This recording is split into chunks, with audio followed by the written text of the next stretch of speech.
Good morning, guys. I sure have enjoyed your responses this week about Stargirl, and I'm happy that we're going to get to read a little bit longer today. And on your lessons that I send with Miss Wendy this week, I'm going to give you some questions to think about, and that's going to be your journaling assignment. So keep up the good work. I love hearing from all you guys. And you don't have to wait till you send your lesson to me. You can always email me and I'll email you back. So here we go. I had to admit, the more I saw of her, the easier it was to believe she was a plant, a joke, anything but real. On that second day, she wore bright red baggy shorts with a bib and a shoulder straps, overall shorts. Her sandy hair was pulled back into two twin plaited pigtails, each tied with a bright red ribbon. A rouge smudge appled appled each cheek, and she had even dabbed some oversized freckles on her face. She looked like Heidi or Bo Peep. At lunch, she was alone again at her table. As before, when she finished eating, she took up her ukulele, but this time she didn't play. She got up and started walking among the tables. She stared at us. She stared at one face, then another, and another. The kind of bold, I'm looking at you stare you almost never get from people, especially strangers. She appeared to be looking for someone, and the whole lunchroom had become very uncomfortable. As she approached our table, I thought, what if she's looking for me? The thought terrified me. So I turned from her. I looked at Kevin. I watched him grin goofily up at her. He wiggled his fingers at her and whispered, "Hi, Stargirl." I didn't hear an answer. I was intensely aware of her passing behind my chair. She stopped 2 tables away. She was smiling at a pudding-bodied senior named Alan Furco. The lunchroom was dead silent. She started strumming the uke and singing. It was Happy Birthday. When she came to his name, she didn't sing just his first name, but his full name. Happy birthday, dear Alan Furco. Alan Furco's face turned red as Bo Peep's pigtail ribbons. There was a flurry of whistles and hoots, more for Alan Furco's sake, I think, than hers. As Stargirl marched out, I could see Hillary Kimball across the lunchroom, rising from her seat, pointing and saying something I could not hear. "I'll tell you one thing," Kevin said as we joined the mob in the hallways. "She better be fake." I asked him what he meant. "I mean, if she's real, she's in big trouble. How long do you think somebody who's really like that is going to last around here?" Good question. Micah Area High School, MAHS, was not exactly a hotbed of non-conformity. Good word, guys. I want you to look it up because that's one of your questions. Non-conformity. There were individual variants here and there, of course, but within pretty narrow limits. We all wore the same clothes, talked the same way, ate the same food, listened to the same music. Even our dorks and nerds had an MAHS stamp on them. If we happened to somehow distinguish ourselves, we quickly snapped back into place like rubber bands. Kevin was right. It was unthinkable that Stargirl could survive, or at least survive unchanged among us. But it was also clear that Hillary Kimball was at least half right. This person calling herself Stargirl may or may not have been a faculty plant for school spirit, but ever she was not real. She couldn't be. Several times in those early weeks of September, she showed up in something outrageous. A 1920s flapper dress, an Indian buckskin, a kimono. One day she wore a denim miniskirt with green stockings, and crawling up one leg was a parade of enamel, ladybug, and butterfly pins. Normal for her were long, floor-brushing pioneer dresses and skirts. Every few days in the lunchroom, she serenaded someone new with happy birthday. I was glad my birthday was in the summer. In the hallway, she said hello to perfect strangers. The seniors couldn't believe it. They had never seen a 10th grader so bold. In class, she was always flapping her hands in the air, asking questions, though the question often had nothing to do with the subject. One day, she asked a question about trolls in U.S. history class. She made up a song about isosceles triangles. She sang it to her plane geometry class. It was called Three Sides Have I, but Only Two Are Equal. She joined the cross-country team. Our home meets were held on the Micah Country Club golf course. Red flags showed the runners the way to go. In her first meet, out in the middle of the course, she turned left when everyone else turned right. They waited for her at the finish line. She never showed up. She was dismissed from the team. One day a girl screamed in the hallway. She had seen a tiny brown face pop up from Stargirl's sunflower canvas bag. It was her pet rat. It rode to school in the bag every day. One morning we had a rare rainfall. It came during her gym class. The teacher told everyone to come in. On the way to the next class, they looked out the windows. Stargirl was still outside in the rain, dancing. We wanted to define her, to wrap her up as we did each other, but we could not seem to get past weird and strange and goofy. Her ways knocked us off balance. A single word seemed to hover in the cloudless sky over the school. Huh. H-U-H with a big question mark. Everything she did seemed to echo Hillary Kimball. She's not real, she's not real. And each night in bed, I thought of her as the moon came through my window. I could have lowered my shade to make it darker and easier to sleep, but I never did. In that moonlit hour, I acquired a sense of the oneness of things, the otherness of things. I liked the feeling the moonlight gave me, as if it wasn't the opposite of day, but just its underside, its private side, when the fabulous purred on my snow-white sheet like some dark cat coming from the desert. It was during one of these night moon times that it came to me that Hillary Kimball was wrong. Stargirl was real.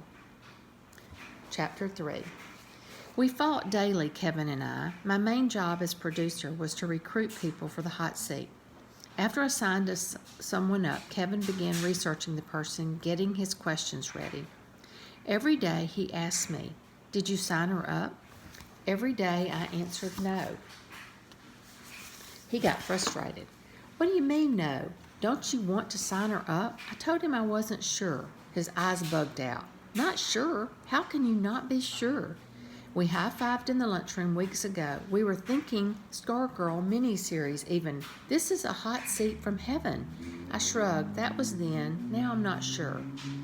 He looked at me like I had 3 years. What's there to be not sure about? I shrugged. "Well then," he said, "I'll sign her up." He walked away. "Well, if you do, you'll have to find another director," I said. He stopped. I could almost see the steam rising from his shoulders. He turned, pointed. "Leo, you can be a real jerk sometimes." He walked off. It was uncomfortable. Kevin Quinlan and I usually agreed on everything. We had been best friends since arriving in Arizona the same week 4 years before. We both thought the prickly pear cactus looked like ping pong paddles with whiskers, and that the saguaros looked like dinosaur mittens. We both loved strawberry banana smoothies. We both wanted to go into television. Kevin often said he wanted to be a sleazy talk show host, and he wasn't kidding. I wanted to be a sports announcer or a news anchor. We conceived Hot Seat together and convinced the faculty to let us do it. It was an instant hit. It quickly became the most popular thing in school. So why was I balking? I didn't know. I had some vague feelings, but the only one I could identify was a warning. Leave her alone. In time, Hillary's hypothesis, so called by Kevin, about Stargirl's origins gave way to other theories. She was trying to get herself discovered for the movies. She was sniffing fumes. She was homeschooling gone amok. She was an alien. The rat she brought to school was only the tip of the iceberg. She had hundreds of them at home, some as big as cats. She lived in a ghost town in the desert. She lived in a bus. Her parents were circus acrobats. Her parents were witches. Her parents were brain-dead vegetables in a hospital in Yuma. We watched her sit down in class and pull from a canvas bag a blue and yellow ruffled curtain that she draped over 3 sides of her desk. We saw her set out a 3-inch clear glass vase and drop into it a white and yellow daisy. She did it and undid this in every class she attended, 6 times a day. Only on Monday mornings was the daisy fresh. By last period, the petals were drooping. By Wednesday, the petals began to fall, the stem to sag. By Friday, the flower hung down over the rim of the waterless vase, its dead stump of a head shedding yellow dust in the pencil groove. We joined her as she sang happy birthday to us in the lunchroom. We heard her greet us in the hallways and classrooms, and we wondered how she knew our names and our birthdays. Her caught in the headlights eyes gave her a look of perpetual astonishment, so that we found ourselves running and looking over our shoulders, wondering what we were missing. She laughed when there was a joke. She danced when there was no music.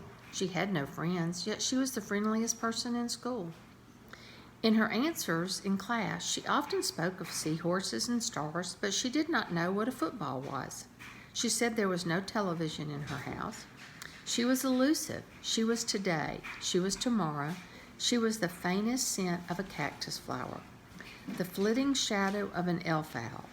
We did not know what to make of her. In our minds, we tried to pin her to a corkboard like a butterfly, but the pin merely went through and away she flew. Kevin wasn't the only one. Other kids pestered me. Put her on the hot seat. I lied. I said she was only a 10th grader and you had to be at least a junior to be on hot seat. Meanwhile, I kept my distance. I observed her as if she were a bird in an aviary. One day, I turned a corner and there she was, coming right at me, the long skirt softly rustling, looking straight at me, surrounding me with those eyes. I turned and trotted off the other way. Seating myself in my next class, I felt warm, shaken. I wondered if my foolishness showed. Was I myself becoming goofy? The feeling I had had when I saw her around the corner had been something like panic. Then one day after school, I followed her.